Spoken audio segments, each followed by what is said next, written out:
ક્રોધનું તોફાન, નમ્રતા, વિનમ્રતા, સરળતા, વિવેકની હત્યા કરનારો હોય છે.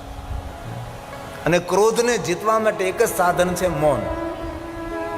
અને જ્યારે ક્રોધ આવે ત્યારે મૌન રહેવું હિમાલય પહાડ ઉખડવા જેટલી સામર્થ્ય જોઈ. હવે નારદજી હાથ જોડીને કહે છે, ભગવાન શ્રી હરિ, ભગવાન વિષ્ણુ, મને તમે કેમ માર્ગદર્શન કરો, હું શું કરું? હવે મારા હૃદયમાં સંતાપ જાગી રહ્યો છે, મને ઉદ્વેગ થાય છે, અંદરથી મને અણગમો થાય છે, મને અંદરથી ભય લાગે છે. ત્યારે ભગવાન વિષ્ણુએ બહુ સુંદર વાત કરી. ભગવાન વિષ્ણુએ કહ્યું કે નારદજી, જ્યારે પુણ્યનો ક્ષય થાય ને, ત્યારે ભય, ઉદ્વેગ અને તાપ અને સંતાપ ઉભા થાય છે. તમારી પાસે તપ ઘણું હતું, પણ તમે શ્રાપ આપીને તમારા તપને પૂર્ણ કર્યું. કોઈને આશીર્વાદ આપવાથી પુણ્યની વૃદ્ધિ થાય છે, પણ કોઈને શ્રાપ આપવાથી આપણું પુણ્ય ક્ષય થાય છે. ભલે કોઈને માટે આપણે આશીર્વાદ ના આપી શકીએ, પણ ભૂલથી કોઈને શ્રાપ ના આપો. થોડું દુઃખ સહન કરી લેવું, થોડું પાછું હટી જવું, થોડો રસ્તો બદલી નાખવો, પણ કોઈને શ્રાપ ના આપો. ભગવાન વિષ્ણુજી નારદને કહે છે, નારદ, જ્યારે જ્યારે ઋષિમુનિઓ બીજાને શ્રાપ આપ્યા છે, ત્યારે ઋષિમુનિઓ હંમેશા હિમાલય પહાડમાં તપ કરવા માટે જતા રહ્યા છે. અગર દરેક ઋષિમુનિઓ જાણે છે કે જ્યારે કોઈને શ્રાપ આપીએ ત્યારે પુણ્યનો ક્ષય થાય, અને પુણ્ય વગરનું જીવન એ શરીરમાં આત્મા વગરનું જીવન હોય છે. ભગવાન, મને માર્ગદર્શન કરો, હવે હું શું કરું? ત્યારે ભગવાન વિષ્ણુજી નારદજીને કહે છે, નારદ, સંતાપમાંથી મુક્ત થવા માટે એક જ માર્ગ છે, ભગવાન શિવને યાદ કરો. હવે ભગવાન વિષ્ણુજી નારદજીને શિવ ભક્તિનું માર્ગદર્શન કરે છે. સર્વ શ્રુતિ શ્રુતમ શૈવમ મંત્ર જપક ષડક્ષરમ. આ ભગવાન વિષ્ણુજીએ નારદજીને કહ્યું છે, નારદજી, તમે આદિ મંત્ર, મૂળ મંત્ર, મહામંત્ર, શ્રેષ્ઠ મંત્ર, સર્વોપરી મંત્ર, દુનિયાનો જે મહામંત્ર છે, આનો જાપ કરો નારદજી. તો નારદજીને પ્રશ્ન થયો કે શ્રેષ્ઠ મંત્ર, સર્વોપરી મંત્ર, મંત્રોનો મંત્ર, આદિ મંત્ર, મૂળ મંત્ર, મહામંત્ર વળી કયો હોઈ શકે છે? જે મંત્રનો મહિમા વેદ પુરાણ નિરંતર ગાય, સર્વશ્રુતિ શ્રુતમ, જે શિવજીનો મંત્ર છે, જે વિશ્વના દેવતાઓ નિરંતર જે મંત્રનો મહિમા ગાય, એ મંત્ર કયો? ભગવાન વિષ્ણુ બોલ્યા છે. ત્યારે નારદજી કહે છે, નારદ કહે, ભગવાન વિષ્ણુજી, આપના મુખમાંથી પ્રગટ થાય એ મંત્ર કયો? ત્યારે સ્વયં ભગવાન વિષ્ણુજી કહે છે, નારદ, સરળ મંત્ર છે, શ્રેષ્ઠ મંત્ર છે, સર્વોપરી મંત્ર છે. અને ભગવાન વિષ્ણુ બોલે છે, સર્વ શ્રુતિ શ્રુતમ શૈવમ મંત્ર જપ ષડક્ષરમ. મંત્ર જપ ષડક્ષરમ. જે મંત્રના અક્ષરો 6 રહેલા છે, જે આદિ મંત્ર છે, જે મૂળ મંત્ર છે, મહામંત્ર છે, સાંભળવામાં, બોલવામાં અતિ સરળ છે. જે મૂળ મંત્ર છે, જે મંત્રનો મંત્ર છે, તે મહામંત્ર છે. આ મંત્ર ભગવાન વિષ્ણુજીએ નારદજીને આપ્યો છે.